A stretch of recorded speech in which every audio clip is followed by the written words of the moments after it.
যারা এই কথা এই দেশে বলতে পারে, মুসলমানের 92% মুসলমানের দেশে, যে চরমপন্থা আর মৌলবাদ এই দেশে যেন অভয়ারণ্য তৈরি করতে না পারে, এ কথাটা জীবনেও তার না। এই কথাটা অবশ্যই দাদাদের শিখিয়ে দেওয়া কথা। কারণ আমরা তো তার বাবার জীবনী পড়েছি। তার বাবা সারা জীবন ছিল সাম্রাজ্যবাদী, এই ভারতের আগ্রাসন বিরোধী। আপনি শহীদ জিয়াউর রহমানের পুরা জীবনী পড়ে দেখেন, সারা জীবন তিনি ভারত বিরোধী ছিল। ভারত তার ভয়ে কেঁপেছে, অথচ তাদের আদর্শ নিয়ে আজ যারা রাজনীতি করছে তাদের মুখে আলেমদের বিপক্ষে এই কথাগুলো এখন বের হচ্ছে। এজন্য আমরা জানি এই কথাগুলো আসলে তাদের না, তারা উন্মাদ হয়ে গেছে, পাগল হয়ে গেছে। এই পাগলামি বন্ধ করা দরকার, নয়তো পরিণতি শেষে দেখা যায় যে হাসিনার মতো হয়ে যাবে। আপনারা মাজলুম, আমরাও মাজলুম, আপনাদেরকে আমরা ভালোবাসি, সতর্ক করলাম, এরপরে আপনার মনে যা লাগে তাই করেন। যারা বলে এক জিয়া লোকান্তরে লক্ষ জিয়া ঘরে ঘরে, এ কথাটা তাদের মুখে মানায় না। কারণ জিয়াউর রহমানের সারা জীবনী পড়েন, আমি নিজে পড়ে দেখেছি, কোনোদিন তিনি চাঁদাবাজি করেননি, পাথর দিয়ে মানুষ খুন করেননি। আপনি করছেন, অবশ্যই আপনি জিয়ার রাজনীতি করেন না, অন্য কিছু আপনি ঢুকিয়েছেন। আরাফাতের ময়দানের পাশে মসজিদে নামিরা আছে। 16 সালে একবার দেখলাম ইমাম সাহেব খুতবা দিচ্ছে আরবিতে, আমাদের দেশের শহীদ রাষ্ট্রপতি জিয়াউর রহমানের নাম নিয়ে দোয়া করছিল। উনি ওখানে নিম গাছ লাগিয়েছে, যেটাকে এখন জিয়া গাছ বলা হয়। ওনার নামে প্রায় 1-1.5 মিনিট দোয়া করলো শহীদ জিয়াউর রহমান এই নাম নিয়ে। কি গো, হঠাৎ আরবি বলতে বলতে বাংলা বলছে? বাংলা মানে এইটা, ওই আরবি নামটা বাংলা নাম আরবির ভেতরে উনি চালিয়েছে। পরবর্তীতে দোয়া খেয়াল করে দেখি ওনার জন্য মাফ চায়, ওনার সম্মান বৃদ্ধি করার জন্য আল্লাহর কাছে বলছে আরাফাতের ময়দানে খুতবায়, হজের খুতবায়। কারণ কি, আরাফাতে লক্ষ লক্ষ মানুষের মাথার উপরে এই যে ছায়া দেওয়ার জন্যে বাংলাদেশ থেকে প্লেনে করে মাটি আর নিম গাছ নিয়ে লাগিয়েছে, এই জন্য জিয়া ট্রি বলা হয়। তারা মানুষের মাথার উপরে এই মরুভূমিতে যত রকমের উত্তাপ আছে, তাপ বন্ধ করার জন্য ছায়ার ব্যবস্থা করেছে, তাদের জন্য দোয়া হয়। আর আপনি তার নাম নিয়ে রাজনীতি করে, তার আদর্শের সৈনিক দাবি করে মানুষের মাথার ছায়া আরো কেড়ে নিচ্ছেন। ভোলার একটা ঘটনা আজকে পড়ে আমি অলরেডি কেঁদে ফেলেছি। একজনের কাছে চাঁদা চেয়েছে, দিতে চাইনি, শেষে তাকে ধরে বেঁধে রেখে 8-9 জন মিলে তার স্ত্রীকে অলরেডি ধর্ষণ করেছে। একটা কথা হলো, এখন তো বিভিন্ন মানুষ যে ভ্যান আলা, আজকে রিক্সা, আমি সকালে একটা অনুষ্ঠানে ছিলাম, এক রিক্সা চালক বলছে যে আগেই ছাতা ভালো ছিলাম। আমার একটা গল্প মনে পড়ছে, কাফন চুরি করতো একটা লোক, কবরে মাটি দিলেই সকালবেলা আর কাফন পাওয়া যায় না, উলঙ্গ করে কাফন নিয়ে চলে আসে, বিক্রি করে দেয়। সারা এলাকায় এত বদনাম এই লোকটার জন্য নামই পড়ে গেছে কাফন চোর। চিন্তা করছে আমি মরে গেলে তো আমার যে গালি গালাজ দেবে, এটা তো বন্ধ করা দরকার। ওর ছেলেকে বলছে, দেখো আমি যখন মারা যাব আমার এই নামটা যেন অন্তত কে উল্টা পাল্টা না ডাকে, এমন কাজ করবা যেন আমার নাম অন্তত মানুষ ভালো বলে। চিন্তা করছে আমার বাবার নাম ভালো বলবে, বাবার মতো কাজ তো আমি করিনি। ওর বাবা তো কাফন চুরি করতো, লাশ ফেলে রাখতো, আর ও এখন শুধু কাফন চুরি করে না, কাফন চুরি করে আর লাশ গাছের সাথে টাঙিয়ে ভেতরে বাঁশ দেয়। এই দৃশ্য দেখে এলাকার মানুষ বলছে যে কি, এদের বাবাই ভালো ছিল, অন্তত বাবা শুধু কাফন চুরি করে নিয়ে আসতো, লাশ তো কবরে থাকতো। আর এ কি আরম্ভ করেছে, শুধু কাফন চুরি করে না, লাশ ঝুলিয়ে রাখে গাছের সাথে, আবার পেছনে বাঁশ দিয়ে রাখে। এর বাবাই ভালো ছিল। আমার তো মনে হচ্ছে 15.5 বছর যে জুলুম অত্যাচার নির্যাতন হয়েছে, এক বছরে অনেকে তা ছাড়িয়ে চলে গেছে। এই জন্য ভ্যান চালক এখন বলছে যে ছাতা আগেই ভালো ছিল। এ কথা যেন আর সামনে না বলতে পারে, এ বিষয়ে সতর্ক হওয়া দরকার না? বৃষ্টি খুব জোরে চলে আসলো নাকি? আমার ভাইরা, আমরা যে কোরআনে কারিম থেকে কথা শোনার জন্য বসেছিলাম, এখানে মেন কথা ছিল আমরা বিশাল গিরিপথ এটা পার হয়ে আল্লাহর বানানো জান্নাতে যেতে চাই। এর 1 নম্বরে কর্মসূচি আল্লাহ দিয়েছেন ফাক্কু রাকাবা, দাস মুক্তি করার জন্য আপনাকে কাজ করা লাগবে। আও ইউতামুন ফি ইয়াউমিন যি মাসগাবা, মিসকিন যারা অসহায় যারা, এই মানুষগুলোর খাবারের ব্যবস্থা করা লাগবে, ছুটে যাওয়া লাগবে অসহায় মানুষের কাছে। অবাংলার মুসলমানেরা এটা যেহেতু রেকর্ড হয়, সারা বাংলাদেশ ছড়িয়ে যাচ্ছে, আমি নিরপেক্ষ দৃষ্টি নিয়ে বলছি, আপনি বলেন এই যে কর্মসূচিগুলো বলছি, 1 নম্বরে তারা দাসত্ব মুক্তির জন্য কাজ করবে।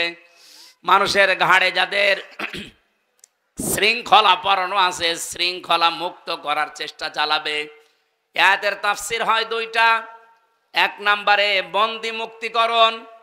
আজ বিনা কারণে বাংলাদেশের 68টা জেলখানা আছে। এই জেলখানাগুলোতে বিনা কারণে অনেকেই বছরের পর বছর পড়ে আছে, কোনো অপরাধ না করেও পড়ে আছে। কয়েকদিন আগে একজন মুক্তি পেয়েছে, ফারাবি নামে, আমার সাথে ছিল জেলখানায়, ইসলামের পক্ষে লিখত, বিশ্বনবীকে কেউ গালি গালাজ করলে তাদের বিপক্ষে লিখত। এই লোকটাকে বিনা কারণে এই হাসিনা 11 বছর জেলের ভেতরে আটকে রেখেছিল দাদাদের নির্দেশে। এই লোকটা এখন মুক্ত বাতাসে এসেছে, আল্লাহ যেন তাকে কবুল করেন নবীর প্রেমে দিনের জন্য, বলেন আমিন।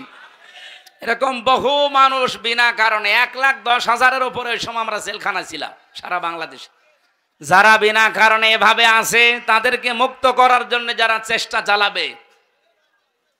2 নম্বরে মানুষের তৈরি করা আইন যারা দুনিয়ায় কায়েম করতে চায়, মানুষকে মানুষের দাস বানাতে চায়, সেখান থেকে মুক্ত করে যারা আল্লাহর গোলাম, আল্লাহর দাসে পরিণত করার জন্য চেষ্টা চালায়, এই কর্মসূচি যাদের হাতে আছে তারা সফল। বাংলাদেশে শুধু আমার দৃষ্টিতে দেখেছি যারা ইসলাম নিয়ে রাজনীতি করে তারাই শুধু এইটা চাচ্ছে যে আমরা মানুষকে আল্লাহর গোলাম বানাতে চাই। যারা মানুষকে মানুষের গোলাম বানাতে চায়, মানুষের দাস বানাতে চায়, তারা জীবনও সফল হতে পারবেন না। চর্মচকে হবে, হয়তো মনে হবে যে আমি সফল হচ্ছে, কোরআন বলছে না, যারা মানুষকে মানুষের দাসত্ব থেকে মুক্ত করতে চায়, চেষ্টা করে, তারা সফল হবে। এই হিসাবে তালিকা করলে আমি এখন দেখতে পাচ্ছি, আমি একেবারে সরাসরি বলছি, বাংলাদেশ জামাত ইসলামী এইটা চাই। হাদিস পড়ছিলাম আজকে আসার সময়, হযরত ইবনে ওমর থেকে বর্ণিত, ফাত্তাবিউস সিয়াদাল আযম ইলা আখিরিল হাদিস, রাহু তিরমিজি। ইবনে ওমর রাদিয়াল্লাহু তাআলা আনহু বলেন, যাদের দ্বারা তাড়াতাড়ি ইসলাম প্রতিষ্ঠা করা তোমার এলাকায় সম্ভব হয়, তুমি খুব দ্রুত তাদেরকে সমর্থন জানাও, ইত্তেবা করো, অনুসরণ করো। বাংলাদেশে 73টা দলের ভেতরে আপনি বলেন তো, এই মুহূর্তে দেশ ছেড়ে দিলে ইউনিয়ন থেকে সংসদ পর্যন্ত, আন্তর্জাতিক মহল পর্যন্ত চালাতে পারে এই দেশে যত দল আছে, আমার দৃষ্টিতে আমি দেখেছি জামাত ইসলামী। আপনার কাছে যাই মনে হোক, এটা আমি পেয়েছি, ইউনিয়ন থেকে আন্তর্জাতিক মহল পর্যন্ত প্রত্যেকটা জায়গা। হ্যাঁ, অন্যান্য দলও পারবে, কিন্তু এরা আমি নিজে মিশে দেখলাম যে পারছে এবং পারার কথা। যদিও এখনো পর্যন্ত এদের সবকিছু হাতের আয়ত্তে এখনো দেওয়া হয়নি, এখনো দিগন্ত টিভি খুলে দেওয়া হয়নি, এখনো ইসলামিক টিভি খুলে দেওয়া হয়নি। এ কথা বলেন না কেন? অথচ আমরা দেখলাম 1 বছর 1 মাসের ভেতরে সময় টিভি ঠিক চলছে, শুধু হাত বদল হয়েছে। 71 টিভি ঠিক চলছে, কিন্তু হাত বদল হয়েছে। ডিবিসি ঠিক চলছে, হাত বদল হয়েছে।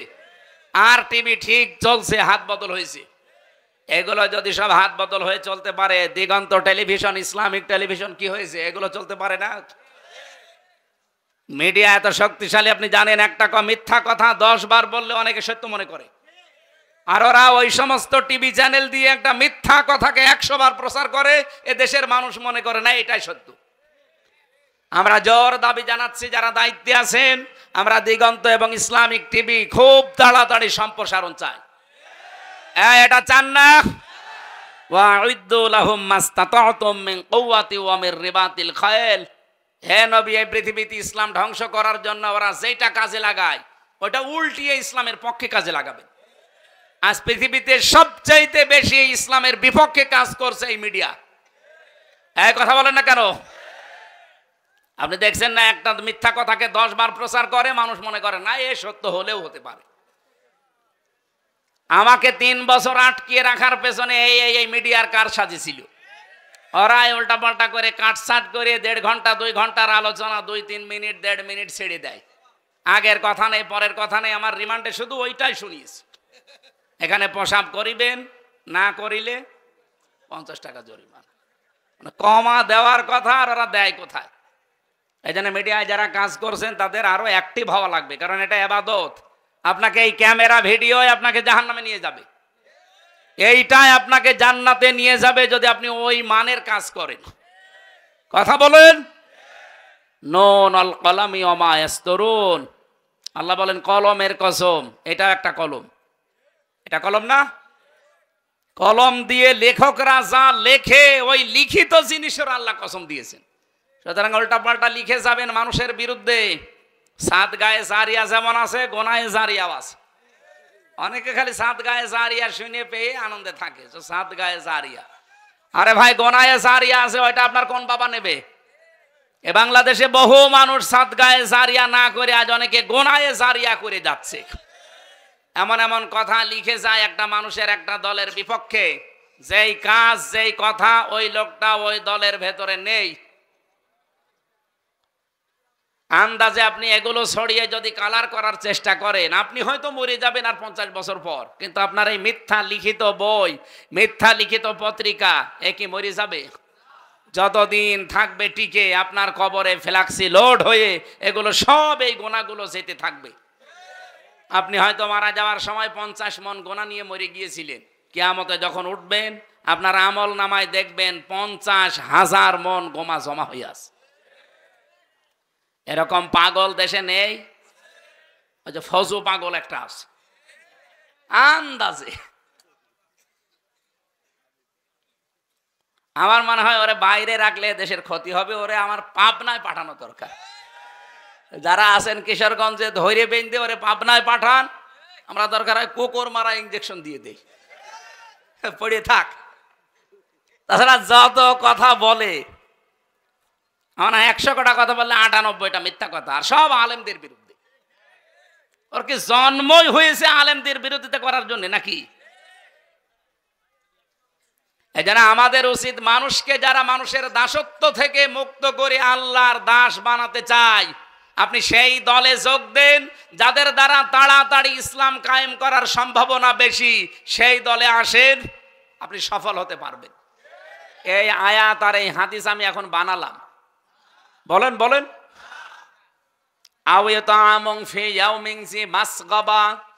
যারা এতিম মিসকিন অসহায়, যারা তাদের কাছে যারা এগিয়ে যায়, আজ 1 বছর 1 মাস এই দেশটা দ্বিতীয়বারের মতো আমরা যারা স্বাধীনতা বলছি, বলেন তো 1 বছর 1 মাসের ভেতরে সবচাইতে বেশি মানবতার কাছে এগিয়ে গেছে কোন দল? আপনি আন্দাজে না বলে নিরপেক্ষ দৃষ্টি দিয়ে বলেন। আমার কুষ্টিয়া জেলা দৌলতপুর থানায় ভাঙন আরম্ভ হয়েছে, বন্যা চলছে, কত দল তো কুষ্টিয়ায় আছে। শুধুমাত্র দেখলাম এই 3 দিনে বাংলাদেশ জামাত ইসলামী, যদিও তারা মুসলিম, যদিও তারা নিজেরাই অসহায়, 15-16 বছর তারা নিজেরাই অসহায়, এরপরও কয়েক ট্রাক মাল নিয়ে অলরেডি তারা বিতরণ করেছে। এলাকার মানুষ এখন খুশি।